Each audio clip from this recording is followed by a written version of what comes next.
ग्रंथराज श्रीमद् भगवद गीता यथारूप अध्याय 12। अध्याय का नाम है भक्ति योग। ये श्लोक संख्या 18-19। पुस्तक और भी रखी है, जो हिंदी पढ़ते हैं किताब ले सकते हैं। और किताब रखी ना, आप लोग जो हिंदी पढ़ते हैं किताब ले सकते हैं। हिंदी पढ़ते हैं ना, किताब ले लीजिए, किताब ले लीजिए। एक किताब और भी यहाँ भी ले सकते हैं।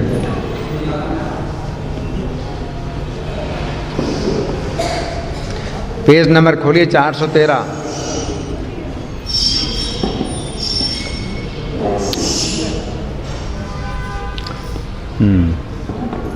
खोला सामने।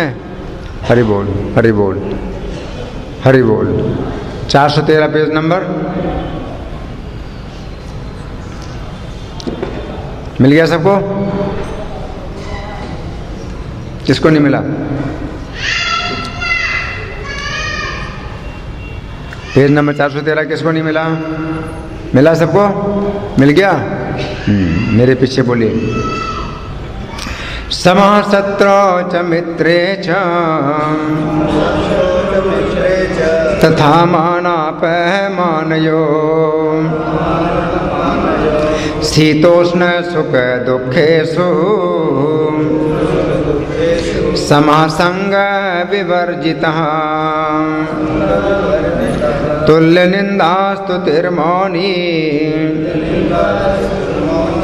संतुष्टो येन केनचित् अनिकेता स्थिर मते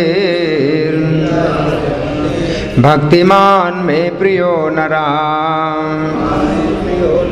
समासत्रो च मित्रे च तथा मानापमानयो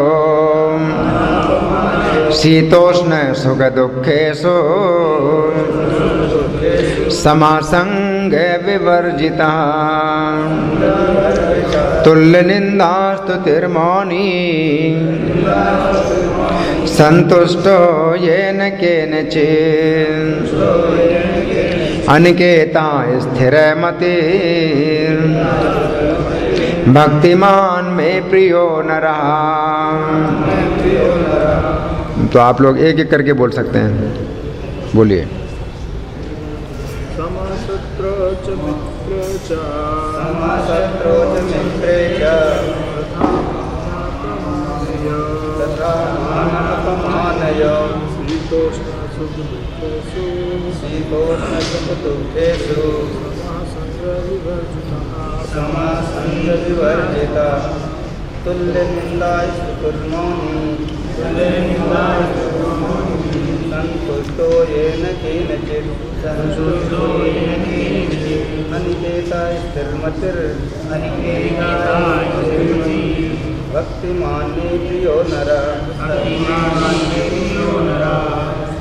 और कोई बोलिए। समासत्रो च मित्रे च तथा मानापमानयो शीतोष्ण सुख दुखेषु दूसरा और कोई? दूसरे श्लोक और कोई बोलो।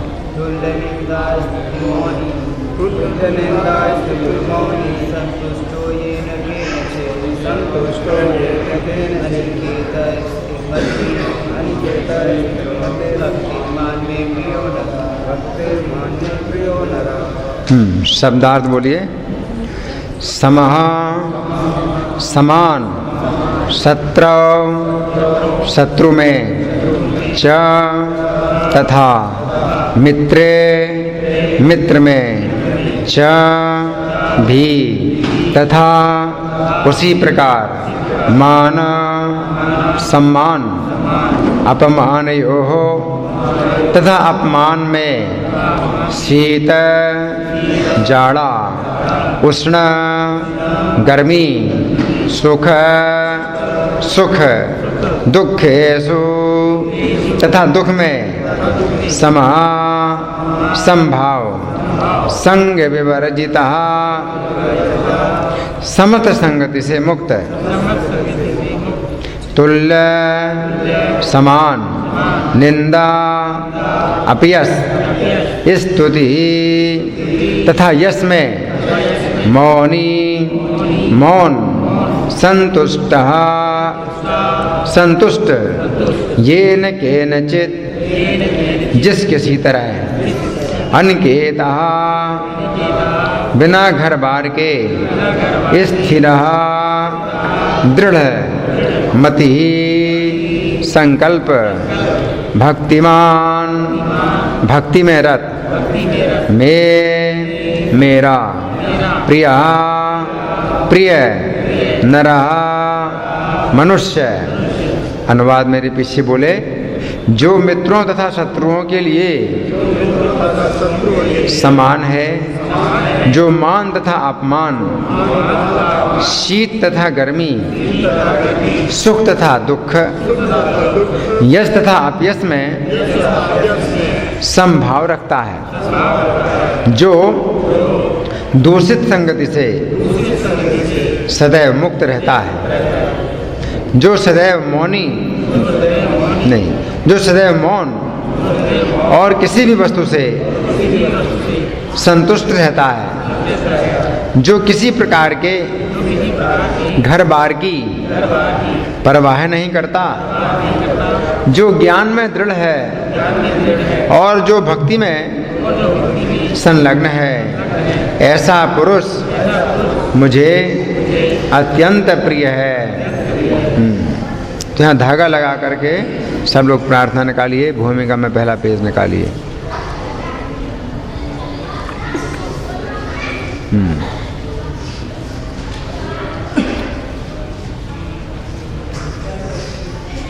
सब लोग मेरे साथ बोलिए, ओम अज्ञानतिमिरान्धस्य ज्ञानाञ्जन शलाकया चक्षुरुन्मीलितं येन तस्मै श्री गुरवे नमः।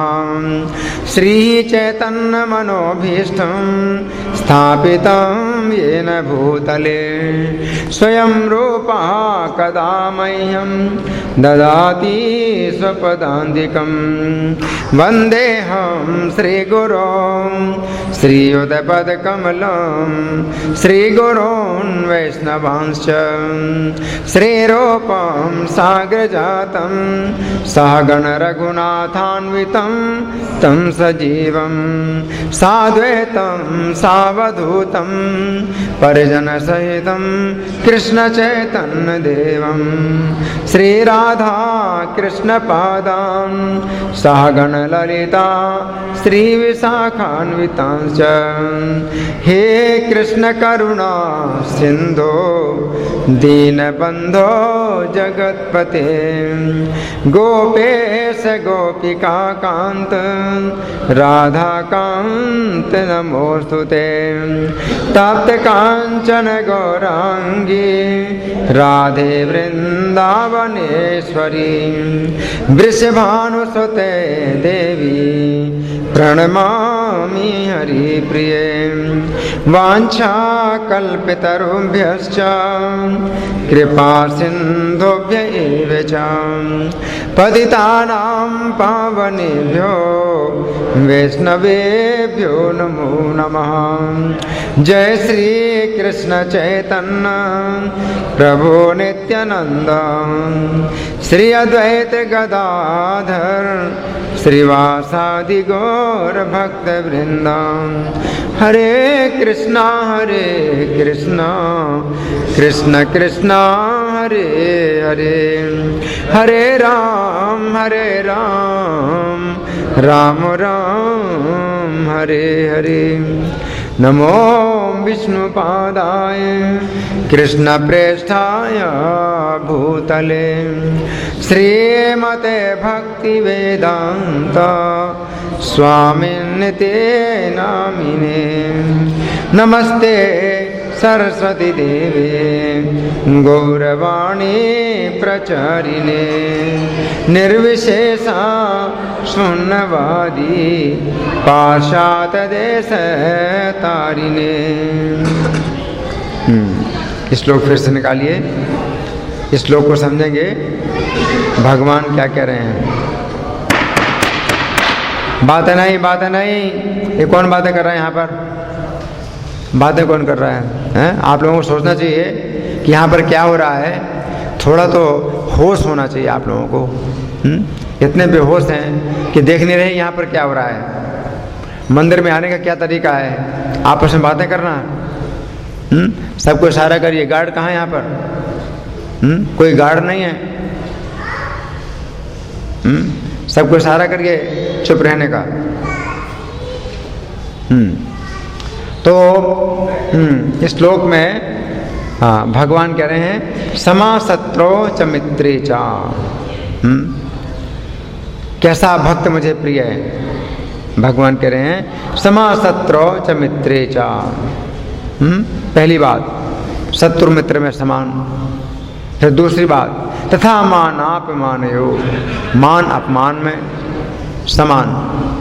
तीसरी बात शीतोष्ण सुख दुखेषु, सर्दी गर्मी के जैसे सुख दुख में भी समान है। फिर चौथा समः संग विवर्जिता, संग विवर्जिता, कुसंगति से मुक्त। कितनी हो गई? 1 2 3 4 बातें हो गई। फिर पांचवी बात तुल्य निंदा स्तुतिर। पांचवी बात क्या है? निंदा स्तुति में समान। फिर छठवीं बात मौनी, मौन रहने वाला, अनावश्यक बातें नहीं करता, फालतू की बातें नहीं करता। 6 हो गया। सातवां संतुष्टो ये न के निचेत, जिस किसी प्रकार से भी संतुष्ट रहता है। कितना हो गया? 8 हो गया। 1 2 3 4 5 6 7 हो गया। और 8वां अनिकेता, बिना घर बार के 8। फिर 9वां स्थिर मतिर, मति जिसकी स्थिर हो। भक्तिमान में प्रियो नरा, ऐसा भक्तिमान मनुष्य मुझे प्रिय है। अब हम सुनेंगे प्रभुपाद तात्पर्य में क्या लिखते हैं। श्रील प्रभुपाद की जय। भक्त सदैव कुसंगति से दूर रहता है। तो सबसे पहले प्रभुपाद तात्पर्य में कुसंगति की बात करते हैं। कुसंगति से दूर रहता है ना। तो इस श्लोक में देखिए, इस श्लोक में कौन सा यहाँ पर शब्द है जिसमें प्रभुपाद तात्पर्य में लिखते हैं कुसंगति से दूर रहता है। आप संग विवर्जिता। तो प्रभुपाद यहाँ से शुरू करते हैं व्याख्या। संग विवर्जिता, संग से जो मुक्त रहता है, जो संग से मुक्त रहता है। और संग का मतलब कुसंगति, संगति का मतलब कुसंगति से जो दूर रहता है ना। यहाँ संग का मतलब साधु संग नहीं है। यहाँ संग का मतलब कुसंगति है ना। तो जो कुसंगति से दूर रहता है ना। आगे प्रभुपाद लिखते हैं मानव समाज का स्वभाव है कि कभी किसी की प्रशंसा की जाती है तो कभी उसकी निंदा की जाती है ना। ये जो बात प्रभुपाद लिखते हैं प्रशंसा और निंदा की, इसमें कौन सा शब्द है इस श्लोक में? कौन बताएगा? इस श्लोक में कौन सा शब्द है?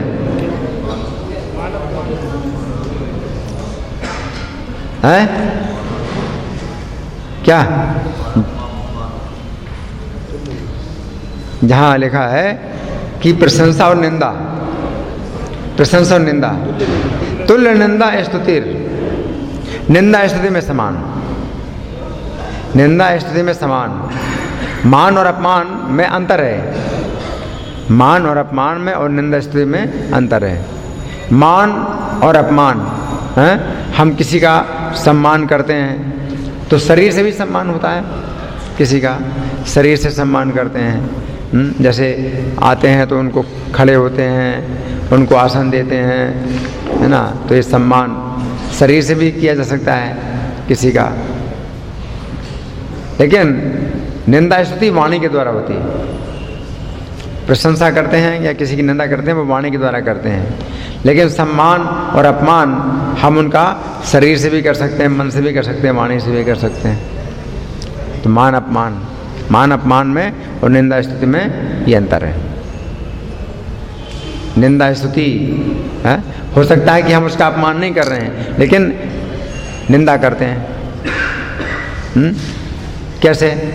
अगर हम पीठ पीछे निंदा करते हैं तो उसका अपमान तो हमने नहीं किया, अपमान तो सामने होता है। मान और अपमान तो सामने होता है। कोई व्यक्ति आता है हमारे सामने तो हम उसका मान करते हैं या अपमान करते हैं, तो ये सामने होता है ना। उसमें भी निंदा कर सकते हैं उसकी या स्तुति कर सकते हैं, लेकिन निंदा स्तुति वैसे भी की जा सकती है। उसका मान अपमान हमने कुछ नहीं किया, कि सामने नहीं है वो, लेकिन उसकी हम निंदा करते हैं या उसकी स्तुति करते हैं तो वाणी के द्वारा होती है। तो इसलिए भगवान ने अलग लिखा है, मान अपमान में समान ये अलग बात है, और निंदा स्तुति में समान अलग बात, इसलिए अलग अलग लिखा है। तो प्रभुपाद यहाँ चर्चा कर रहे हैं किस चीज़ की? निंदा स्तुति की। कैसे? मानव समाज का स्वभाव है कि कभी किसी की प्रशंसा की जाती है तो कभी उसकी निंदा की जाती है। मानव समाज का स्वभाव है क्या? कि कुछ कहना है, कुछ तो कहना है ना। तो बस कहना है तो कुछ ना कुछ कहें, जो मन में आया। तो कभी उल्टा बोलने लगे, कभी सीधा बोलने लगे, और उसी व्यक्ति के बारे में उसी व्यक्ति के बारे में कभी उल्टा बोलने लगते हैं, कभी सीधा बोलने लगते हैं। मानव समाज में होता है। अगर आप कोई अच्छा काम करते हैं तो वो अच्छा ही अच्छा फिर बोलेंगे, फिर वो उसके दोस्त भूल जाते हैं, फिर उसके गुण ही गुण बोलते हैं। और अगर कुछ उल्टा काम कर दिया आपने तो फिर जो है आपके गुण भूल जाएंगे, फिर दोस्त ही दोस्त बोलेंगे। तो मानव समाज का स्वभाव है, प्रशंसा करेंगे तो प्रशंसा ही करते जाएंगे, फिर निंदा नहीं करते हैं, और निंदा करेंगे तो निंदा ही करते जाएंगे, फिर प्रशंसा नहीं करेंगे, है ना। ये मानव समाज का स्वभाव है ना। तो प्रभुपाद क्या लिखते हैं? मानव समाज का स्वभाव है कि कभी किसी की प्रशंसा की जाती है तो कभी उसकी निंदा की जाती है, लेकिन भक्त कृत्रिम यश तथा अपयश, दुख या सुख से ऊपर उठा हुआ होता है। ये कृत्रिम है। भक्त की नज़रों में ये सब यश और अपयश, दुख सुख कृत्रिम है। कृत्रिम का मतलब क्या है? बनावटी है। ये सब बनावटी है। यश अपयश ये सब बनावटी है, क्योंकि ज़्यादा समय तक रहता नहीं है। मानव समाज में किसी की अगर मान लो प्रशंसा होती है तो ज़्यादा समय तक नहीं रहती है, भूल जाते हैं। अब समाचार पत्र में कितनी बातें निकलती हैं, कई बार हमारे मंदिर को लेकर के भी या हमारे हरे कृष्ण आंदोलन को लेकर के भी कुछ उल्टी बातें छाप दी जाती हैं, मीडिया में आती हैं, उल्टी बातें आती हैं, लेकिन कुछ समय के बाद सब समाप्त हो जाता है ना। फिर जो है कुछ प्रशंसा की बातें भी आती हैं हमारे हरे कृष्ण आंदोलन की, है ना। तो ये जो है कृत्रिम इसलिए है कि मानव समाज का स्वभाव है, मानव समाज का स्वभाव है। लेकिन हाँ, भगवान का जो यश है, भगवान की जो प्रशंसा है वो कृत्रिम नहीं है। इसलिए हरे कृष्ण आंदोलन की जितनी प्रशंसा आप करते हैं वो बनावटी नहीं है, लेकिन निंदा जो करते हैं वो तो बनावटी है। कुछ समय तक रहेगी फिर नहीं रहेगी, लेकिन जो यश है जितना भी है वो बना रहता है, क्योंकि सत्य है। लेकिन वैसे सामान्य व्यक्ति के बारे में कुछ बातें छपती हैं, किसी फिल्म स्टार के बारे में कभी बातें छपती हैं या मीडिया में आती हैं कि ये गलत है वो गलत है, ज़्यादा समय तक रहता नहीं। या किसी फिल्म स्टार के बारे में बड़ी अच्छी बातें आती हैं कि भाई बहुत अच्छा है, ज़्यादा समय तक नहीं रहती, क्योंकि सब बनावटी है, सब कुछ बनावटी है। क्योंकि शरीर जिस के आधार पर किसी की प्रशंसा होती है या किसी की निंदा होती है, ये शरीर ही अनित्य है, बदल रहा है। तो फिर शरीर पर आधारित उसकी निंदा या प्रशंसा कैसे स्थायी रहेगी? सब बनावटी है, जब शरीर ही बनावटी है। लेकिन भगवान का जो यश, भगवान की लीलाएं हैं, भगवान के कार्य हैं, भगवान के चरित्र हैं, तो ये जो है शाश्वत है, ये शाश्वत है, ये समाप्त नहीं होते। भगवान कृष्ण का जो गुणगान है ये 5000 साल हो गए, लेकिन और बढ़ता जा रहा है, बढ़ता जा रहा है। श्री चैतन्य देव का गुणगान है 500 साल हो गए हैं, है ना, और बढ़ता जा रहा है, बढ़ता जा रहा है। क्यों? सत्य है, जो सत्य है वो टिकता है। लेकिन बाकी जो है निंदा स्तुति, किसी की जो है किसी कारण से जो है लोग निंदा करने लगते हैं या स्तुति करने लगते हैं, तो ये सब क्या है? बनावटी है। तो प्रभुपाद क्या लिखते हैं? लेकिन भक्त कृत्रिम यश तथा अपयश, दुख या सुख से ऊपर उठा हुआ होता है। उसी प्रकार से दुख और सुख भी है ना, तुल्य निंदा स्तुति, है ना। तो कृत्रिम सुख और दुख से भी ऊपर उठा हुआ होता है। आगे वो अत्यंत धैर्यवान होता है, धैर्यवान होता है। तो ये धैर्यवान, ये सब इसी में ही समझना चाहिए। जो तुल्य निंदा स्तुति मौनी है, इसी में ही धैर्यवान भी समझना चाहिए कि वो धैर्यवान है। अगर वो जो है सुख दुख में समान है, निंदा स्तुति में समान है, तो ये धैर्य का ही गुण है। तो इसमें धैर्य ही माना जाएगा कि धैर्य है उसके अंदर, वो धैर्यवान होता है। आगे वो कृष्ण कथा के अतिरिक्त कुछ भी नहीं बोलता, अतः उसे मौनी कहा जाता है। शब्द है ना इस श्लोक में, क्या? मौनी। तो मौनी का मतलब कि वो मौन रहता है।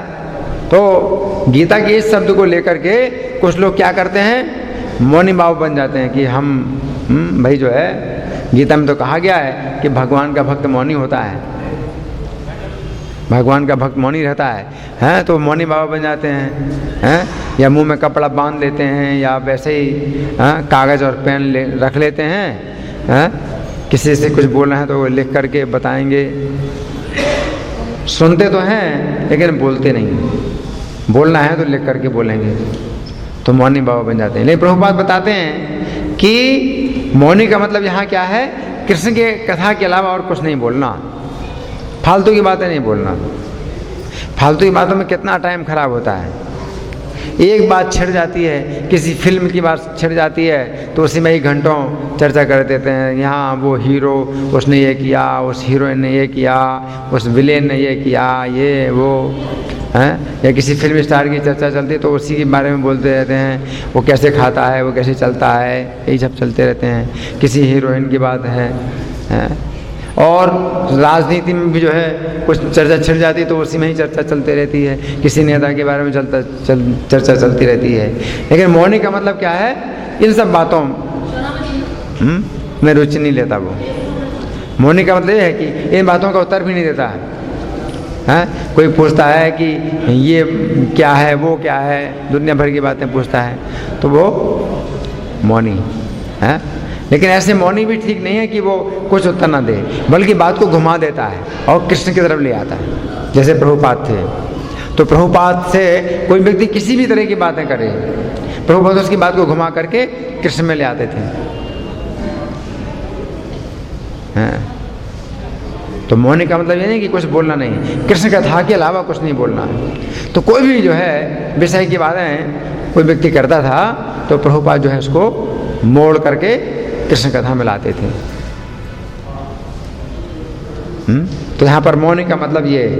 तो प्रभुपाद लिखते हैं आगे, हाँ देखो प्रभुपाद कितना अच्छा लिखते हैं। मौनी का अर्थ ये नहीं कि वो बोले नहीं है, कितना अच्छा है। क्योंकि गीता के इस शब्द से लोग भ्रमित होंगे, प्रभुपाद जानते हैं लोग भ्रमित होंगे, इसलिए प्रभुपाद लिख रहे हैं मौनी का अर्थ ये नहीं कि वो बोले नहीं, अपितु ये कि वो अनर्गल आलाप ना करे, फालतू की बातें ना करे, है ना। आगे मनुष्य को आवश्यकता पर बोलना चाहिए और भक्ति के लिए सर्वाधिक अनिवार्य वाणी तो भगवान के लिए बोलना है। बहुत आवश्यक है। कलयुग में तो वैसे भी कीर्तन की विधि बताई गई है। कलयुग में तो क्या कहा गया? एकमात्र कीर्तन की ही विधि है। कीर्तना देव कृष्णस्य। और कीर्तन कैसे किया जाता है? वाणी के द्वारा ही तो किया जाता है। तो कीर्तन ये भी है, जैसे मैं बोल रहा ये भी कीर्तन है। आप किसी को प्रचार कर रहे हैं, किसी को कृष्ण के बारे में समझा रहे हैं, और किसी को आप प्रभुपाद की पुस्तक दे रहे हैं, तो आप बोल रहे हैं, तो ये भी सब जो है कीर्तन है? तो मौन का मतलब बिल्कुल गलत है ये, कि कोई व्यक्ति जो है मौन धारण कर लेता है, तो कोई दूसरा व्यक्ति उनके साथ होता है। स्वामी जी बात नहीं करते, स्वामी जी बात नहीं करते। वो कहते हैं 12 साल से मौन धारण किया हुआ है स्वामी जी ने, कितने बड़े महात्मा हैं, 12 साल से मौन धारण किया हुआ है, 20 साल से मौन धारण किया हुआ है, कितने बड़े महात्मा हैं। लेकिन प्रभुपाद क्या कहते हैं कि बहुत से जो है महात्मा बनने के लिए मौन धारण कर लेते हैं, कि कुछ बोलना नहीं पड़ेगा, तो पता भी नहीं चलेगा कि मूर्ख आदमी है, कुछ जानता ही नहीं है, वो कुछ जानता ही नहीं है कृष्ण के बारे में, न प्रचार करना चाहता है कृष्ण का।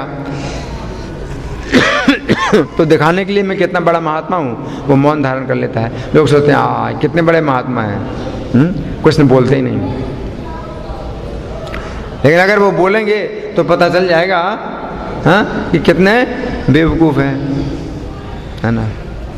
तो इसलिए बोलते नहीं हैं, वो महात्मा बने फिरते हैं। तो प्रभुपाद लिखते हैं कि भक्त के लिए सर्वाधिक अनिवार्य वाणी तो भगवान के लिए बोलना है। आगे, भक्त समस्त परिस्थितियों में सुखी रहता है। ये देखिए इसमें कौन सा शब्द है ऐसा? प्रभुपाद लिखते हैं भक्त समस्त परिस्थितियों में सुखी रहता है। इस श्लोक में कौन सा शब्द है? देखिए, संतुष्टो येन केनचित्। देख रहे हैं, संतुष्टो येन केनचित्। येन केनचित् मतलब जिस किसी प्रकार से संतुष्ट, जिस किसी प्रकार से संतुष्ट है। जैसे कहते हैं जाहे विधि राखे राम ताहे विधि रखिए, है ना। तो जे वही जिस किसी प्रकार से संतुष्ट, है संतुष्टो येन केनचित्। आगे प्रभुपाद कभी उसे स्वादिष्ट भोजन मिलता है तो कभी नहीं, किंतु वो संतुष्ट रहता है। स्वादिष्ट मिला कभी नहीं मिला, है ना, संतुष्ट रहता है। भोजन के पहले क्या बोलता है? कृष्णा बड़ा दोया मोह, है बहुत पहले से ही उसका सिद्धांत है। अभी उसने चखा नहीं है, प्रसाद नहीं अभी उसने चखा, तो प्रसाद खाने के पहले ही वो जो है प्रणाम करता है, बहुत संतुष्ट होता है। क्या कह के कि कृष्ण बड़े दयालु हैं। कड़ी वाले जेहवा जोई, जेहवा में जेहवा के ऊपर विजय प्राप्त करने के लिए स्वप्रसाद अन्न दिलो भाई, अपना प्रसाद रूपी अन्न दिया है कृष्ण ने। ये प्रसाद जो दिया है वो जेहवा को बस में करने के लिए दिया है। स्वप्रसाद अन्न दिलो भाई, सेन्नामृत पाओ, तो उस अमृत को अब पाओ, खाओ नहीं पाओ। सेन्नामृत पाओ, प्रसाद हम पाते हैं, खाते हैं, फिर भी व्यवहार में बोलते हैं प्रसाद खा रहे हैं, लेकिन वैसे तो प्रसाद पाते हैं। सेन्नामृत पाओ, राधा कृष्ण गुण गाओ, और राधा कृष्ण का गुण गाओ। प्रेम डाको चैतन्य दाई, है ना। तो ये संतुष्ट। तो प्रभुपाद लिखते हैं कि कभी उसे स्वादिष्ट भोजन मिलता है तो कभी नहीं, किंतु वह संतुष्ट रहता है। आगे, वो आवास की सुविधा की चिंता नहीं करता। आवास मतलब है घर, घर मकान, आवास। वो आवास की सुविधा की चिंता नहीं करता, रहने की सुविधा की चिंता नहीं करता। तो इसमें क्या शब्द है इस श्लोक में?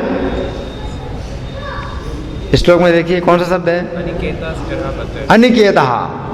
अनिकेता, निकेत का मतलब है घर, अनिकेता माने बेघर बार, बिना घर का, बिना घर। अनिकेता है। तो आगे प्रभु पढ़ते हैं, वो कभी पेड़ के नीचे रह सकता है तो कभी अत्यंत उच्च प्रासाद में। प्रासाद मतलब महल, हाँ, ऊंचे महल में, गगनचुंबी महल में। कभी पेड़ के नीचे रहता है, कभी 100 फ्लोर की बिल्डिंग में भी रहे हैं, अत्यंत ऊंचे प्रासाद में। किंतु वो इनमें से किसी के प्रति आसक्त नहीं रहता, इसलिए अनिकेता है, बिना घर बार का। तो वो जो है वो उसे अपना घर नहीं समझता, उसको भी अनिकेता बोलते हैं, अनिकेता उसका मतलब अगर वो अच्छे घर में भी रहता हो तो भी उसको अनिकेत कहा जाएगा अगर वो उस घर को अपना नहीं समझता है, भगवान का समझता है और भगवान की सेवा में लगा हुआ है, तो अनिकेत, उसको भी अनिकेत कहा जाता है। अनिकेता आगे प्रभु लिखते हैं, हाँ, किंतु वो इनमें से किसी के प्रति आसक्त नहीं रहता। किसी के प्रति मतलब पेड़ के नीचे रहता है तो फिर ये नहीं कि नहीं मैं पेड़ के नीचे ही रहूँगा, तो ये भी जो है अनिकेत नहीं है।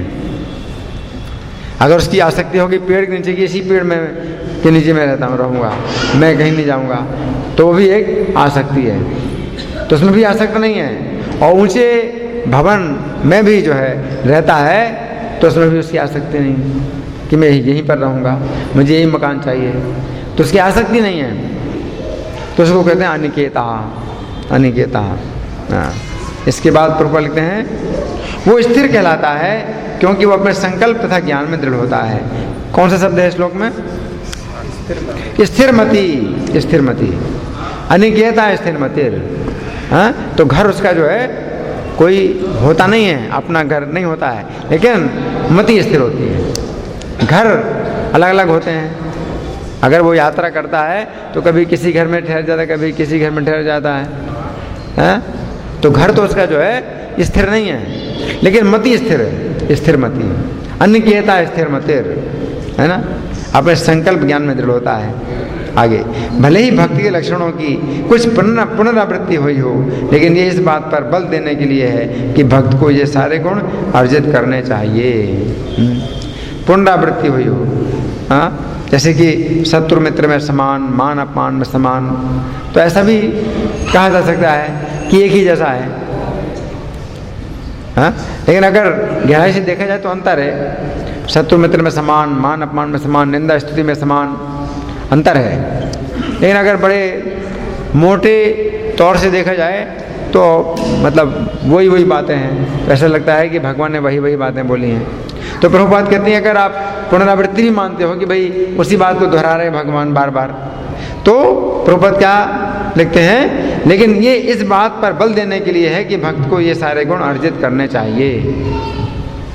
भगवान अगर मान लो दोहरा रहे हो तो ये भी दोष नहीं माना जाएगा। क्यों? क्योंकि किसी बहुत महत्वपूर्ण बात को अगर दोहराया जाए तो वो दोष नहीं माना जाता है। जैसे कोई आश्चर्य, कोई बहुत बड़ा आश्चर्य होता है तो हम क्या कहते हैं, आश्चर्य है, ओहो कितना आश्चर्य है, अरे बहुत बड़ा आश्चर्य है, तो बार बार हम बोलते हैं आश्चर्य है, आश्चर्य है, आश्चर्य है। क्यों? क्योंकि इतना आश्चर्य है कि हम एक बार बोलने पर संतुष्ट नहीं होते, तो बार बार बोलते हैं। उसी प्रकार से भगवान भी अगर कोई गुण को बार बार दोहरा रहे हैं तो ये भी दोष नहीं है, बल्कि उसका महत्व दिखाने के लिए। आगे, सद्गुणों के बिना कोई शुद्ध भक्त नहीं बन सकता। क्या? सद्गुणों के बिना कोई शुद्ध भक्त नहीं बन सकता। कोई कहे भाई ये शुद्ध भक्त हैं, कोई कहे शुद्ध भक्त हैं, लेकिन इनमें से कोई गुण नहीं है जो भगवान ने बताया, तो फिर कैसे कहेंगे शुद्ध भक्त हैं? कैसे आधार पर कहेंगे कि वो सन्यासी है, बहुत बड़ा सीनियर है, या प्रभुपाद का शिष्य है, या गुरु हैं, जीबीसी हैं, इसलिए शुद्ध भक्त हैं? हाँ, सम्मान किया जाता है उनका, लेकिन गुणों के आधार पर वास्तव भगवान तो नहीं मानेंगे। मान लो कोई प्रभुपाद का शिष्य हो या गुरु हो, जीबीसी हो, और अगर मान लो उल्टा कार्य करे, है ना, तो हो सकता है कि यमदूत उसको लेने के लिए आए। कोई बहुत बड़ा गुरु भी हो करके अगर कोई उल्टा काम करे तो समाज में हो सकता है कि उसकी निंदा ना हो, उसका खूब सम्मान हो, लेकिन जब शरीर छोड़ेगा तो उसको यमदूत मिलेंगे ले जाने के लिए। यमदूत थोड़ी कहेंगे नहीं नहीं तुम बहुत बड़े गुरु हो, जीबीसी हो, इसलिए तुम्हारा जो है तुम्हें विष्णु दूत आएंगे लेने के लिए। इस आधार पर कोई व्यक्ति वैकुंठ नहीं जाता है, बल्कि गुण होने चाहिए, ऐसे गुण होने चाहिए। आगे प्रभुपाद लिखते हैं,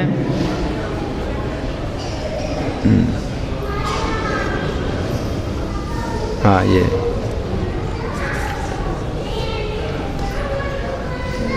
आगे हरा व भक्तस्य कुतो महद्गुणा, हरा व भक्तस्य कुतो महद्गुणा। जो भक्त नहीं है उसमें सद्गुण नहीं होता, है ना।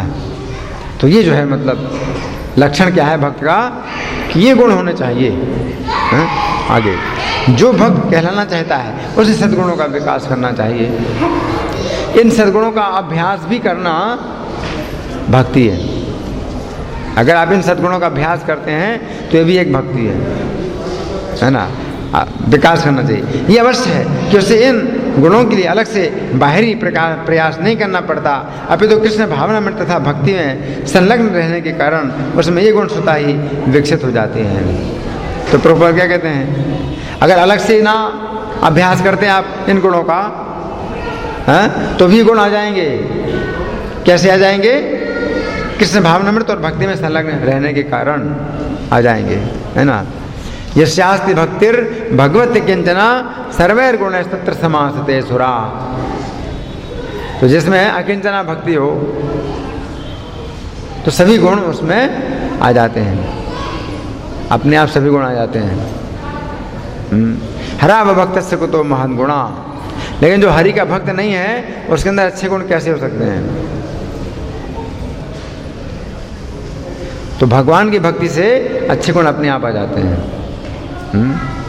जैसे कि मृगारी था, मृगारी जो है इतना कठोर हृदय का था, क्रूर, इतना अधिक क्रूर था कि पशुओं को अधमरा करके छोड़ दिया था।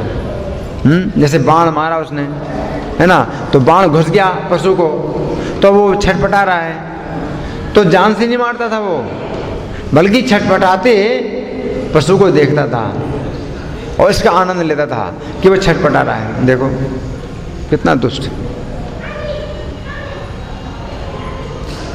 लेकिन जब नारद जी ने उसको भक्त बना दिया और उसके पास आए जब कुछ समय के बाद, तो क्या देखा कि नारद जी को दूर से देख करके वो उनके पास आ रहा था, लेकिन रास्ते में चींटियां थीं, तो कपड़े से उन चींटियों को हटा रहा था। तब उसको बहुत देर लगी। नारद जी बोले कि कितनी देर क्यों लगाई तुमने आने में? तो बोला कि महाराज रास्ते में चींटियां थी, पैर नीचे आ जाएंगी, हैं तो मर जाएंगी, इसलिए मैं कपड़े से हटा रहा था। तो इतना वो संवेदनशील हो गया कि कहाँ तो पशुओं की हत्या ना करके अधमरा करके उनको तल पाता था, और कहाँ एक चींटी के ऊपर भी पैर रखने के लिए वो जो है चिंतित है। तो ये जो बात है उसे किसी ने नहीं बताई, लेकिन स्वतः उसका ये स्वभाव बन गया। नारद जी ने कुछ नहीं बताया था कि तुम जो है अपने पैर को जो है चींटियों से बचा करके चलो, कोई चींटी तुम्हारे पैर में ना आ जाए। अपने आप ही वो सोचा उसने।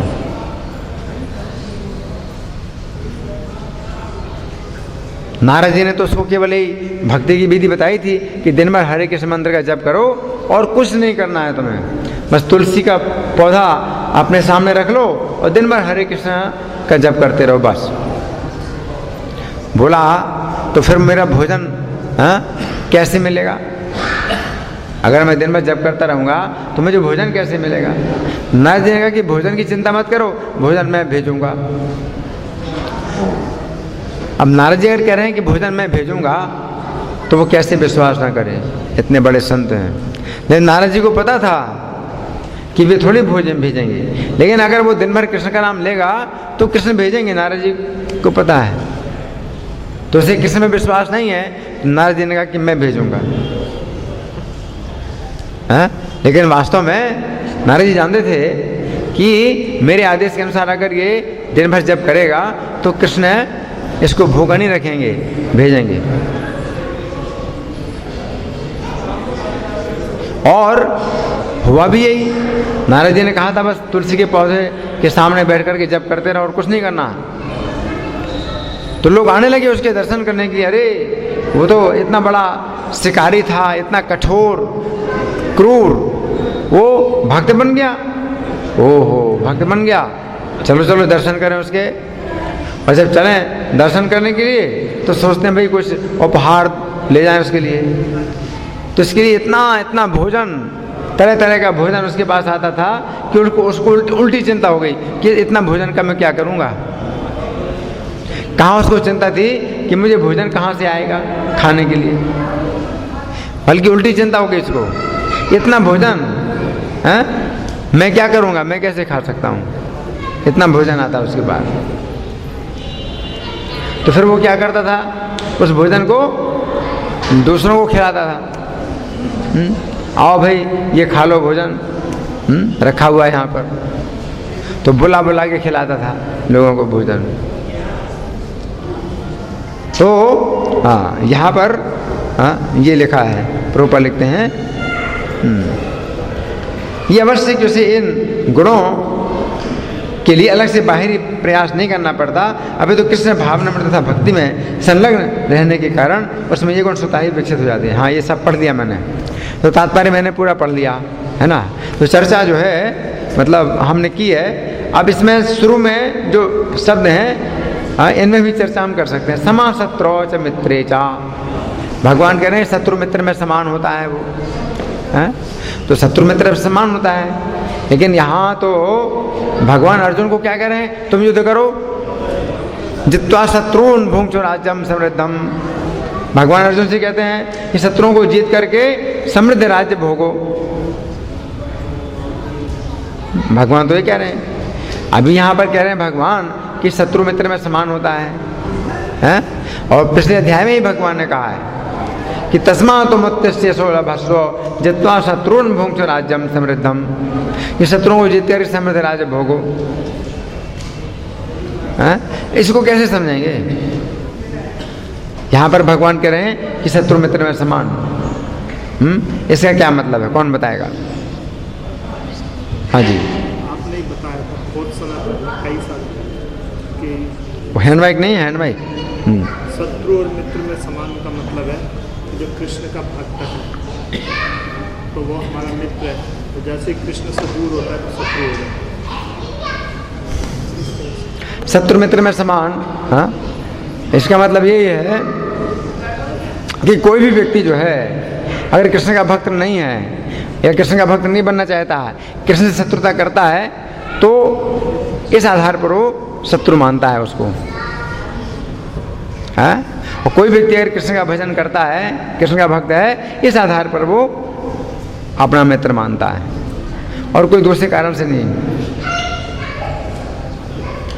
है। जैसे कि सुग्रीव से जो है रावण ने कहा कि सुग्रीव तुम तो मेरे मित्र हो, बाली के साथ मेरी मित्रता थी, तुम भी मेरे मित्र हो है? इसलिए राम को छोड़ करके चले जाओ, मेरी तुमसे कोई शत्रुता नहीं है। तो सुग्रीव ने उसकी मित्रता स्वीकार नहीं की। सुग्रीव ने क्या कहा, तुमने राम के साथ शत्रुता की है तो तुम मेरे शत्रु हो। तो शत्रु मित्र में समान का मतलब यह है कि अपने प्रति जो है कोई व्यक्ति अगर शत्रुता या मित्रता का व्यवहार करता है तो इस पर वो विचार नहीं करता है, वो भगवान के कारण विचार करता है कि भगवान से शत्रुता मित्रता करता है इसलिए मेरा शत्रु या मित्र है। इस आधार पर वो अपने साथ भी अगर व्यवहार कर रहा है शत्रुता का और भगवान के नियम के विरुद्ध है तो भी शत्रु है। जैसे अर्जुन के साथ, पांडवों के साथ ये अन्याय कर रहे हैं, है ना, और इसके अनुसार ये भगवान के जो है आदेश का उल्लंघन कर रहे हैं, अपराध करते हैं, तो वे शत्रु हैं।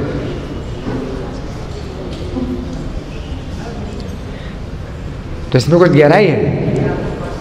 शत्रु मित्र में समान, शत्रु मित्र में समान, लेकिन फिर भी वो समान नहीं होते, शत्रु के साथ शत्रुता करते हैं और उसको जो है उचित दंड दे करके समाज में धर्म की स्थापना करते हैं। जैसे द्रौपदी भी वो उचित दंड देना चाहिए शत्रुओं को जो है उचित दंड दिलाना चाहती है, जैसे कि आगे कोई व्यक्ति ऐसा अनुचित कार्य ना करे। धर्म की स्थापना के लिए। कोई अगर उल्टे काम करता है तो उसको उचित दंड मिलना चाहिए। समा शत्रु च मित्रे चा, तो वैसे शत्रु मित्र में वो समान है। शत्रु मित्र में समान का ये भी मतलब है कि कुछ लोग इस संसार में ऐसे भी होते हैं कि कुछ पता नहीं कभी शत्रुता करते हैं कभी मित्रता करते हैं, हाँ?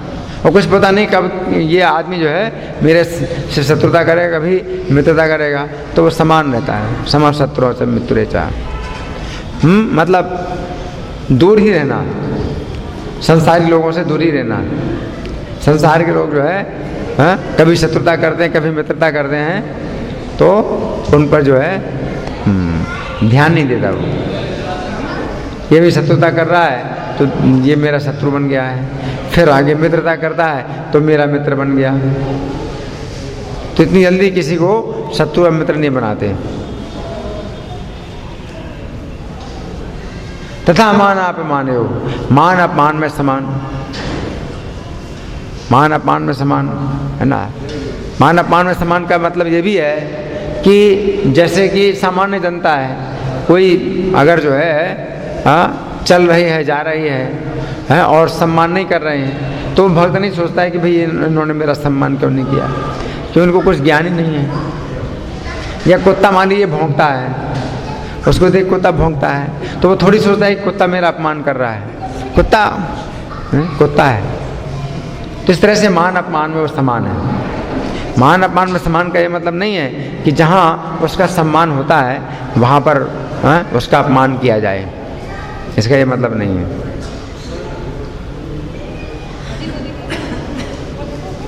जहाँ सम्मान होना चाहिए तो वहाँ अगर उसका अपमान होता है तो वो भगवान का अपमान होता है। क्योंकि अगर वो कृष्ण भावनामृत का प्रचार कर रहा है तो वो देखता भी है कि ये व्यक्ति मेरा सम्मान करके भगवान का सम्मान कर रहा है, क्योंकि मैं इसको संदेश दे रहा हूँ। तो प्रभुपाद ने इसलिए जो है अपना सम्मान कराया। प्रभुपाद ने अपना सम्मान कराया। क्यों? क्योंकि प्रभुपाद जानते थे कि उनके सम्मान के द्वारा ही कृष्ण सम्मानित होंगे, क्योंकि प्रभुपाद ही कृष्ण का संदेश दे रहे हैं लोगों को। तो जो व्यक्ति कृष्ण का संदेश देता है उसके माध्यम से ही भगवान जो है सम्मान स्वीकार करते हैं। अगर कोई व्यक्ति ऐसे भक्त का सम्मान नहीं करता है और भगवान का सम्मान करता है तो भगवान सम्मान स्वीकार नहीं करते, है ना। यस्य प्रसादात भगवत प्रसादो, तो जिनको प्रसन्न करने से ही भगवान प्रसन्न होते हैं। यस्या प्रसादान न गति कुतोपि, जिनको प्रसन्न ना करने से कोई गति नहीं। तो भगवान कोई रक्षा नहीं करेंगे आपकी कोई पूजा स्वीकार नहीं करेंगे।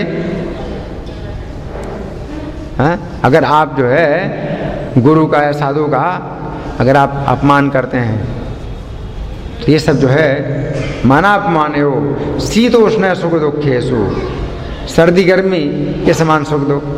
सुख दुख भी भौतिक संसार में जो आते हैं वो सर्दी गर्मी के समान ही होते हैं।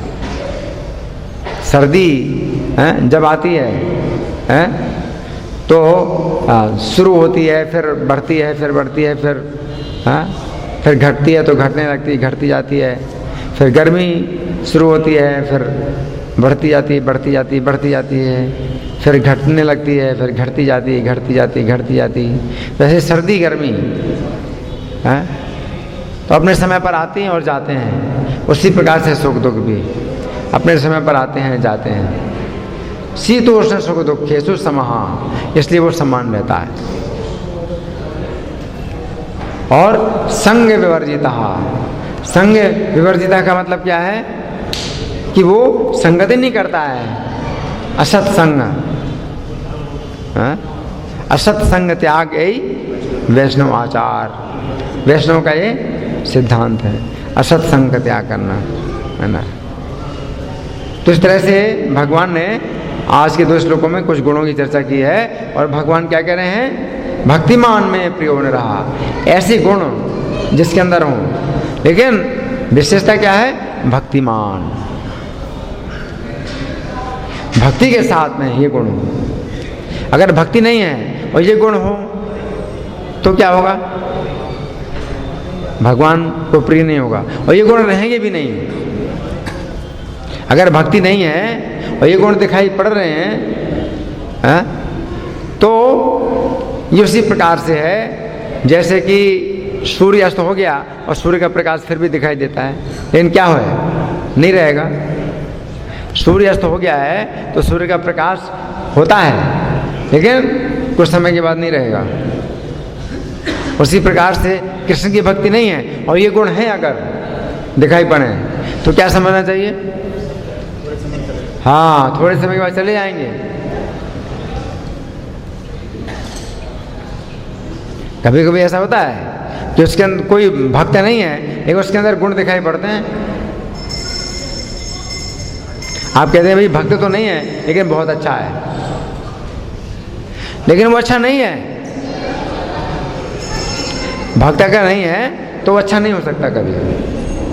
जो भी अच्छाई दिखाई पड़ रही है वो चली जाएगी, है ना। धन्यवाद। ग्रंथराज श्रीमद् भगवद गीता की जय, जगत गुरु शिला प्रभुपाद की जय, श्री श्री राधा पार्थ सारथी ललिता विशाखा की जय, श्री श्री गौरनदाय की जय, श्री श्री सीताराम लक्ष्मण हनुमान की जय हो। प्रश्न है? अच्छा, एक छोटा सा प्रश्न था मेरा। प्रश्न था, आपने बोला कि बेकारी नारद मुनि को कहते हैं कि महाराज मेरे भोजन की व्यवस्था कौन करेगा। तो इसमें मुझे देखा जाए तो नारद मुनि तो एक सन्यासी है और उन्हें उपाधि दी जा रही है महाराज की, और महाराज को उन्हें दी जाती है तो राजा होते हैं। तो फिर ऐसा क्यों है कि हम गुरु को महाराज कह के? गुरु को महाराज कहते हैं।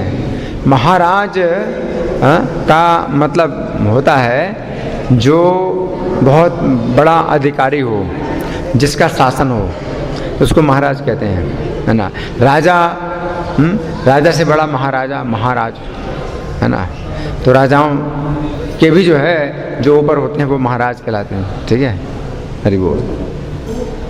प्रभु जी जैसे हरे कृष्ण प्रभु जी, जैसे रूप गोस्वामी और सनातन गोस्वामी जैसे कहते थे कि एक पेड़ के नीचे एक दिन रहते थे, अगले दिन सोते थे अगले पेड़ में कि असक्त ना हो जाए। तो इतने उच्च कोटि का भक्त भी क्या असक्त हो सकता है, या हमारे लिए शिक्षा है ये? इतने उच्च कोटि का भक्त भी असक्त हो सकता है पेड़ से, कि हमारे को समझाने के लिए कर रहे हैं। या प्रभुपाद जी कभी लीला करते हैं कि उनकी बहन आकर बैठ जाती थी किसी माँ, तो सन्यासियों के बीच में अगर बैठना है, जब सन्यासी हैं तभी उनको एंट्री है। तो इतने बड़े भक्त हम बाकी सन्यासियों को सिखाने के लिए, हाँ, ये